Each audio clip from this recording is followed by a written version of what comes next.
नमस्कार विद्यार्थी मित्रांनो. Yesterday we have seen about Newton's law of gravitation.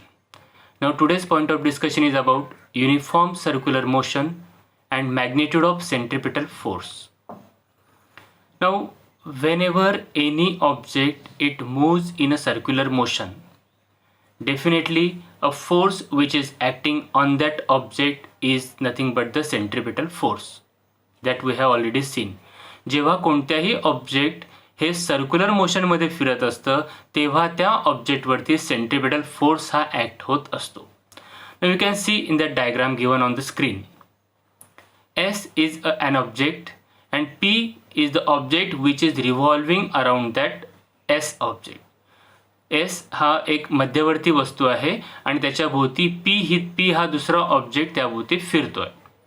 So the value of F force given or S value of F exerted by the S on the P. S ने P वरती exert केलेला force जो काही आहे तो आपण कोणत्या सूत्राने देऊ शकतो? F is equal to nothing but the F is equal to mv square upon r, where F is the force, m is the mass of that object, v is the velocity and r is the distance between both the object. So the distance traveled by the planet in one revolution is equal to perimeter of the orbit, that is 2 pi r. Now if we consider the same figure with our solar system, जर का ही दिलेली आकृती आपण आपल्या solar system सोबत compare केली तर काय होईल बरं? S म्हणजे काय तर सूर्य, सन आहे आणि P म्हणजे काय तर एक प्लॅनेट आहे. Means that planet P is revolving around the sun. P हा प्लॅनेट हा ग्रह सूर्याभोवती प्रदक्षिणा पूर्ण करतोय. मग सूर्याने त्या P वरती जे काही फोर्स एक्झर्ट केलेला आहे किंवा बल लावलेला आहे ते बल कोणत्या सूत्राने देणार आपण? F is equal to mv square upon r. So त्या ठिकाणी r काय दिलेलं आहे? Distance of the planet from the sun. Now we already seen one point that Newton's derived the value of centripetal force by using the Kepler's law. केपलरच्या माहितीच्या आधारे किंवा नियमांच्या आधारे न्यूटनने त्याचा ग्रॅव्हिटेशनल फोर्सचा कन्सेप्ट हा मॅथमॅटिकली पुढे प्रूव्ह केल्याचं आपण त्या दिवशी बघितलं. So how exactly it is derived by using the formula F is equal to mv square upon r that today now we are going to see. The basic formula is F is equal to mv square upon r. लक्षात ठेवायचं आहे काय? Force F is equal to mv square upon r. Now the distance traveled, value of v is equal to what? Velocity, distance traveled upon time taken. and distance traveled, वस्तू कशी फिरते ती circular motion मध्ये आहे, वर्तुळ आहे. and we know that when a object is moving in a circle it covers a distance equals to its circumference. Okay, त्याच्या परिघाच्या equal मध्ये तेवढं ते अंतर कव्हर करत असते.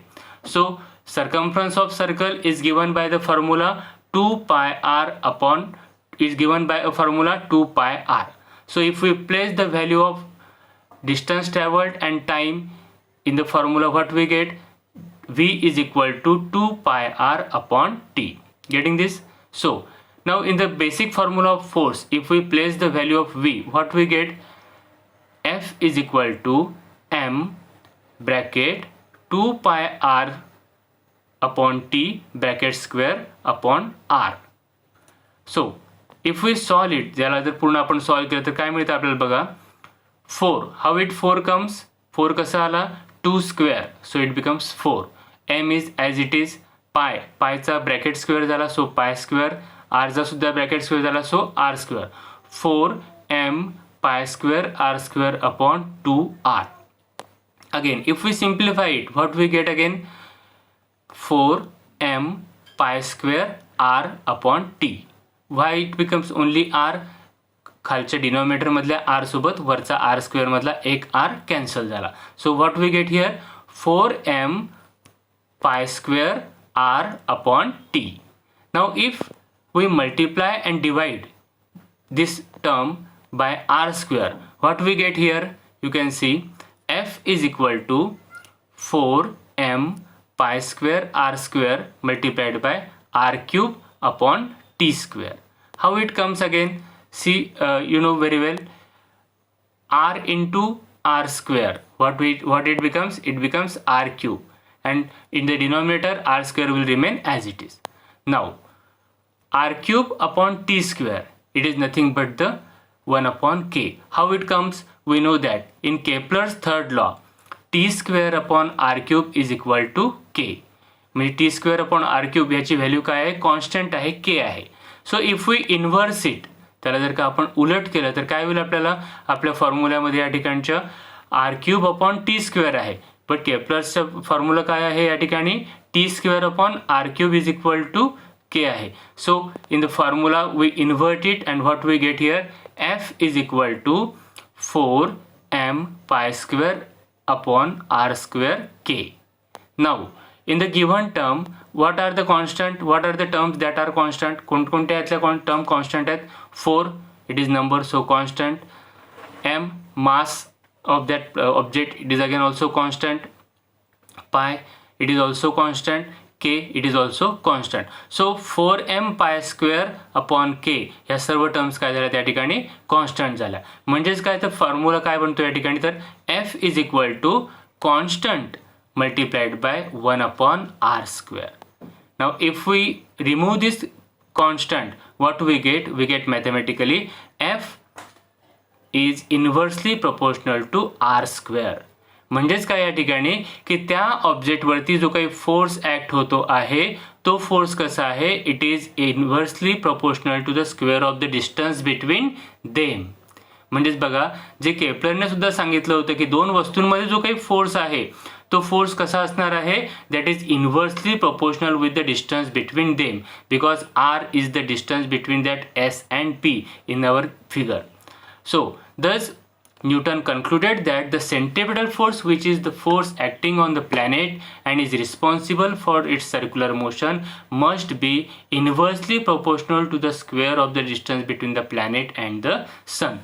म्हणजेच न्यूटन हे सांगतात की कोणतीही वस्तू ज्या वेळेस सर्क्युलर मोशनमध्ये फिरत असते त्या वस्तूवरती सेंट्रिपिटल फोर्स ॲक्ट होत असतं, आणि तो फोर्स कसा असतो? तो फोर्स असतो त्या दोन वस्तूंमधल्या अंतराच्या स्क्वेअरचा इन्व्हर्स प्रपोर्शन असतो, म्हणजे व्यस्तानुपाती असतो. It means in our solar system also all the planet they revolve around the sun. That force exerted by the sun on all the 8 planets, it is inversely proportional to the distance, square of the distance between them. Again, next काय सांगितलंय?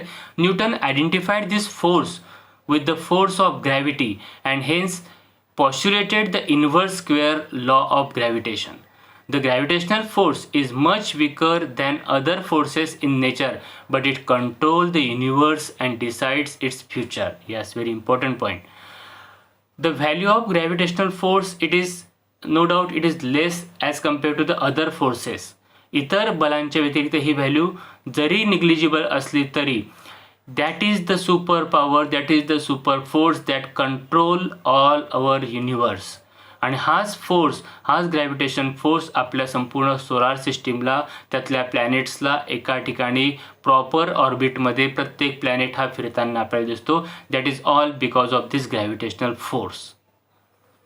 दिस is possible because of huge mosses of planet, star and other constituents of the universe. मग जरी हा force negligible असला तरी हा force कसा काय प्लॅनेटला कंट्रोल करतो किंवा आपल्या सोलार सिस्टीमला कंट्रोल करतो? इट इज का बरं? कारण because we know that the mass of our earth and all other planets it is very high. खूप जास्त मोठ्या याचं वस्तुमान आहे आपल्या पृथ्वीचं, सूर्याचं आणि इतर सर्व ग्रहांचं. And it is because of this huge mass, this value of gravitational force, though it is negligible, it control all the solar system. Getting this point? So what we learned today, the force is inversely proportional to the square of the distance between the planet and the sun. म्हणजे सनच्या द्वारे जे काही gravitational force लावला जातो तो gravitational force कसा असतो? It is inversely proportional to the square of the distance between that sun and the planet.